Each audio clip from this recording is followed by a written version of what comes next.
Saudara lihat di sana Ya. kan ada beberapa Jadi saya kata. secara epistemik menduga ini ada dugaan ya Bu ya, dan nanti kita ya kalau misalnya di dalam dialektika keilmuan itu ada tesa, sintesa dan antitesa, dan inilah proses sintesa ya. Inilah proses membuktikan siapa yang dinyatakan benar.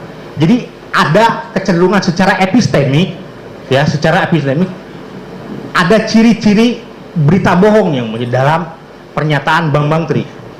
Ada ciri ya, bukan ciri. Saya tidak memvonis dan tidak akan pernah saya memvonis bahwa Bambang Tri berbohong.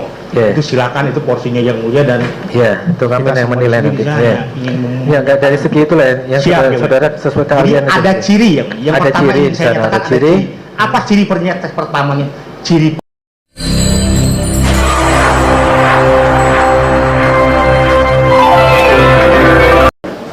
pada mulanya ingin saya jelaskan bahwa saya diperiksa di hadapan penyidik Direktorat Tindak Pidana Siber Barreskrim Polri kaitan dengan adanya dugaan perbuatan pidana penyebaran pemberitahuan bohong yang dapat menyebabkan terjadinya keonaran sebagaimana dimaksud dalam pasal 14 ayat 1 junto pasal 15 Undang-Undang RI nomor 1 tahun 46 tentang peraturan hukum pidana. Terkait dengan hal tersebut, saya diberikan oleh penyidik instrumental delikti berupa tayangan Facebook ini, tayangan YouTube, tayangan YouTube ya. Tayangan YouTube yang menjadi instrumental delikti terjadinya delik dugaan. Dan saya dalami, waktu itu saya jelaskan secara bahasa ya. Tentu saja apa yang saya nyatakan di sini ini yang akan dinilai menjadi kecil. Keterangan saudara, pendapat saudara, pendapat keahlian saudara di bidang bahasa. Saya jelaskan lagi bahwa pernyataan ini diawali dengan swearing, sumpah. Dalam konteks komunikasi, dalam perspektif komunikasi, sesuatu yang diawali dengan sumpah itu biasanya menandakan bahwa informasi itu penting dan serius. Ya, dia bersumpah. Kalau orang Bandung itu ya, misalnya koboi Bandung itu kalau menyatakan sesuatu serius itu, kalau anak gaulnya biasa mengatakan aslina katanya. Aslina itu bahwa dia itu benar mengatakan. Atau ada juga kalau premannya bilang itu demi Allah anjing, tidak ada anjingnya juga. Dia mengatakan demi Allah gitu. Dan itu menandakan bahwa dia itu sedang serius berbicara gitu ya.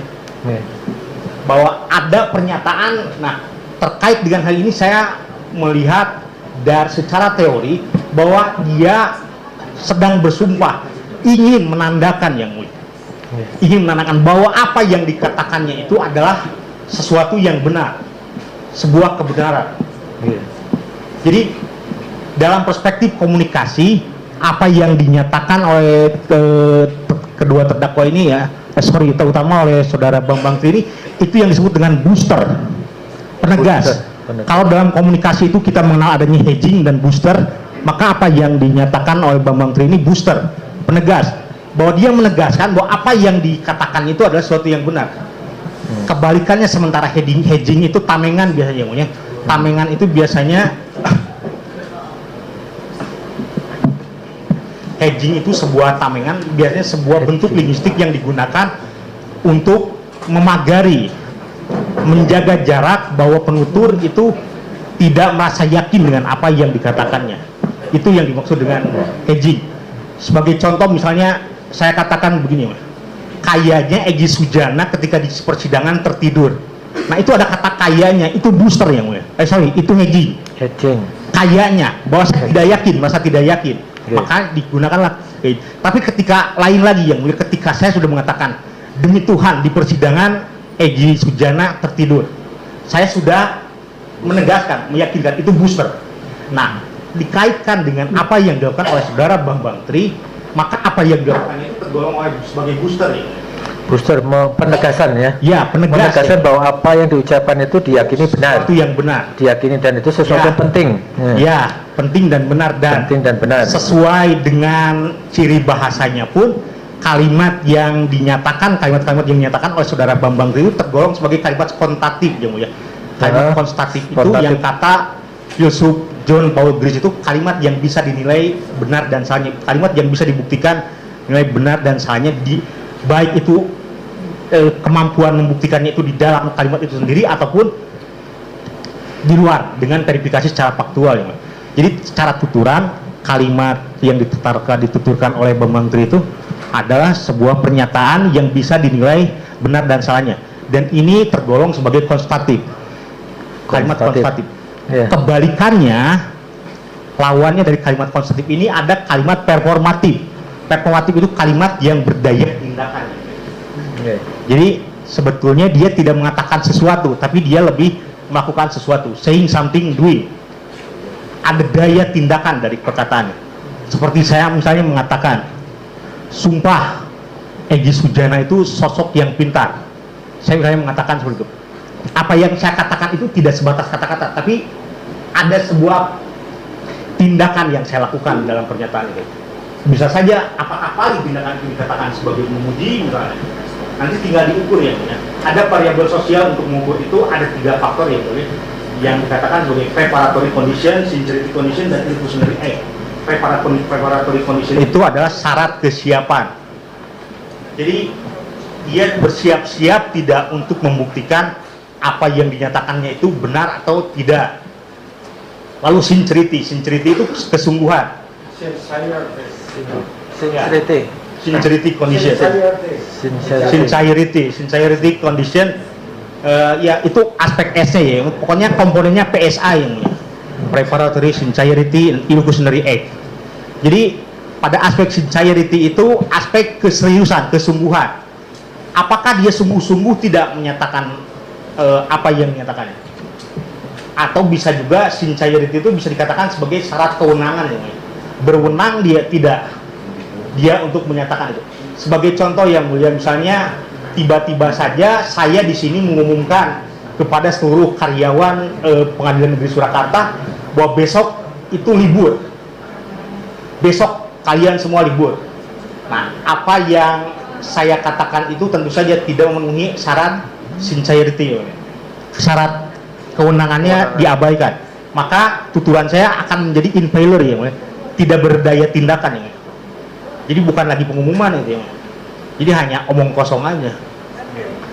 Nah, ini dikaitkan dengan konten yang saudara dikaitkan lihat. Dengan di konten yang sedang saudara lihat di sana kan ada beberapa jadi saya kata. Secara epistemik menduga ini ada dugaan ya Bu ya, dan nanti kita ya kalau misalnya di dalam dialektika keilmuan itu ada tesa, sintesa, dan antitesa, dan inilah proses sintesa ya. Inilah proses membuktikan siapa yang dinyatakan benar.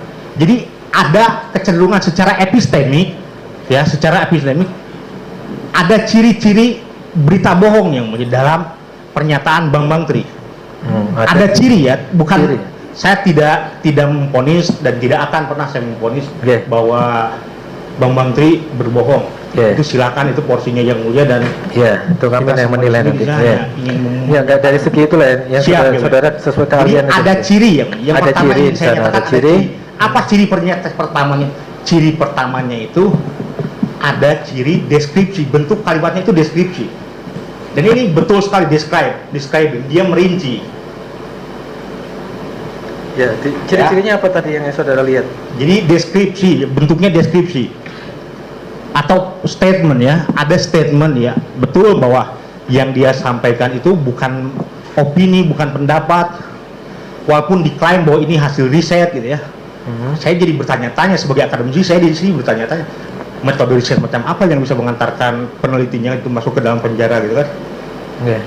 Jadi ini yang ingin saya tegaskan bahwa ada ciri yang nampak secara bahasa gitu ya. Ada kecenderungan bahwa ini berita ini tidak bisa dibuktikan nilai kebenarannya.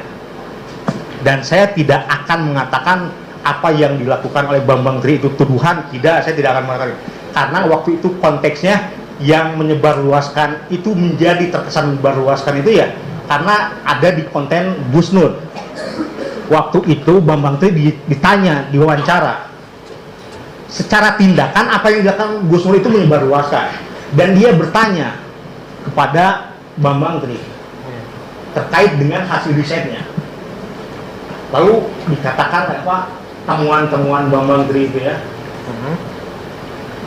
Dan ya saya melihat ada kecenderungan, ada ciri ya. Ya apa sebutan Ya, tadi ciri-ciri cirinya adanya secara deskriptif ya. secara Ada deskriptif bentuk apa bisa kalimat dijelaskan deskriptif. itu cirinya? Satu, bentuk Ya. kalimatnya konstatif yang mulia. Bisa dibuktikan benar dan salahnya itu melalui verifikasi faktual. Itu yang pertama yang mulia. Yang kedua, Lalu ciri yang kedua, bentuk deskriptif, artinya ada pernyataan yang disampaikan. Dan ini betul ada deskripsi. Apa deskripsinya? Deskripsinya itu ijazah Pak Jokowi itu palsu. Itu statementnya, core statement itu. Statement kuncinya itu. Apakah itu akan dinilai sebagai dugaan, apakah itu akan dinilai sebagai negative judgment, itu tergantung persepsi yang mulia. Oke. Jadi itu ciri yang kedua. Ada apa? Konstatif ya, ada bentuk kalimat konstatif. Konstatif itu artinya bisa dibuktikan benar dan salahnya ya tentu saja dengan verifikasi faktual. Dan yang ketiga saya mengutip teorinya John Paul Grisham ya tentang cooperative principle, itu ada prinsip komunikatif yang ditegaskan untuk semua peserta komunikasi agar komunikasinya itu tidak bermasalah, agar komunikasinya itu tidak menimbulkan dampak ya, tidak berimpact ya. Maka ada 3 dogma yang ditegaskan ya. Yang pertama, maksimum kualitas. Maksimum kualitas itu mengatur kita sebagai pembicara jangan pernah mengatakan sesuatu yang kamu sendiri tidak yakin dengan nilai kebenarannya. Nah, dalam konteks ini ketika Bambang Tri mengatakan ijazah Jokowi palsu, dia pun tidak memperlihatkan ini loh palsunya. Ketika ini palsu, kalau dia nyatakan palsu, mestinya ngerti dong mana yang asli. Dan saya pun sampai sekarang belum bisa membuktikan, karena kalau misalnya kita menggunakan rujukan filsafat positivistik bahwa segala sesuatu itu harus ada mewujud gitu ya, harus bisa diverifikasi secara faktual begitu ya, ijazahnya harus ada gitu. Ketika dia mengatakan palsu, ini loh yang palsunya, yang asli itu mestinya begini. Ada ciri deskripsi ya yang mestinya dikompetkan, dibandingkan, harus ada yang dibandingkan ya, sebagai bentuk ya, sebagai statement bahwa yang Jokowi itu palsu gitu ya. Ketika saya pernah mendaftarkan hak kekayaan intelektual saya yang mulia dalam bidang pembuktian pidana hoax dalam sistem hukum di Indonesia, saya menyatakan bahwa kalau saya menyatakan atau seseorang menyatakan berita bohong terhadap orang lain, maka itu harus ada pembandingnya. Mana rujukan yang benarnya? Baik itu berita lagi yang benarnya gitu ya, ataupun faktual, ya, fakta diverifikasi di luar teks. Jadi cara verifikasinya jadi harus ada pembandingnya ya, Bu ya. Kalau misalnya Bambang Tri dinyatakan bohong, berarti ada yang benarnya. Mana yang benar? Yang benarnya misalnya pernyataan Jokowi palsu, nah nanti harus diukur juga derajat validitasnya. Kalau misalnya itu sumber informasi yang sumber informasinya dari siapa?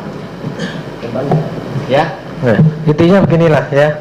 Itu ada kata-kata di sana di dalam sumpah mubahalah itu menyatakan keyakinan ya, tadi keyakinan ya. Dari Pak Bambang Tri menyatakan ijazah Pak Jokowi SD, SMP, SMA diduga palsu kan gitu ya. Nah, terus dari statement saudara tadi ada ciri, nah tadi ciri deskriptif itu ada ciri-ciri kebohongan, tapi saudara kan tidak menuduh ya. apa bohong Anda karena kapasitas saudara kan sebagai ahli hanya menjelaskan sisi bahasanya saja ya, bukan masalah perbuatannya. Sehingga kalimat konstantif itu adanya masih harus dibuktikan benar salahnya, berarti masih menjadi tanda tanya itu betul enggak asli atau tidaknya. Kemudian deskriptif ada pernyataan, ya ada pernyataan. Ini pernyataannya kan tidak hanya satu, itu kan pernyataan, ada beberapa pernyataan yang lain dalam itu kan panjang ya, panjang. Ada misalnya kalimat di dalam sumpahnya itu, kalau saya berbohong dilaknat Allah dan sebagainya. Kemudian ini kan untuk memberikan penegasan. Saya apa yang disumpahkan itu benar. Saya tidak akan menjelaskan itu dari secara agama ya, Mas. Ya, sekarang dari sisi bahasanya. Itu Saya kan ada akan juga menjelaskan dari fungsi komunikasinya ketika komunikasi, orang mengatakan ya. Dari fungsi komunikasinya. Ketika dia mengatakan kalau saya tadi kalau ya itu iptaus ya mulia. Iptaus itu biasanya bentuk kalimat yang dalam bahasa Inggris biasa digunakan sebagai threat, ancaman atau menakut-nakuti yang mulia. Contoh, jika kamu datang saya pukul kamu. itu threat, ancaman. Dia juga begitu sama. Tapi saya melihat fungsinya bahwa ketika dia mengatakan kalau saya berbohong, jika saya berbohong, maka saya siap didaftar Allah. Itu tujuannya lebih untuk meyakinkan mitra tutur, komunikan ya, agar apa yang dikatakan itu bisa dipercaya ya. Itu saja secara fungsi komunikasi. Saya tidak akan terjebak bahwa itu fungsi komunikasinya seperti itulah. Ya, seolah-olah apa yang di statement itu secara agama apa yang di statementkan itu seolah-olah benar kan gitu ya. Ya, ingin dipandang benar ya. Dipandang benar. Ya. Kemudian yang lain, saudara kan ada beberapa statement di situ tuh di menit keberapa misalnya itu masalah dia menyebut nama-nama seseorang misalnya, tolong itu kepala sekolah SD, SMP, SMA itu tugas Anda. Nah, itu kan juga kalimat juga ya, kalimat. Nah, tolong itu buktikan kalau memang dikatakan ada kata tolong itu harapan sebetulnya. Ya, harapan ya itu. Ada kalimat imperatif requesting sebetulnya. Ada request, ada permintaan. Tolong, dia meminta ya. Nah, namanya permintaan ya silakan saja orang mau memberi atau tidak kan ya. Oke.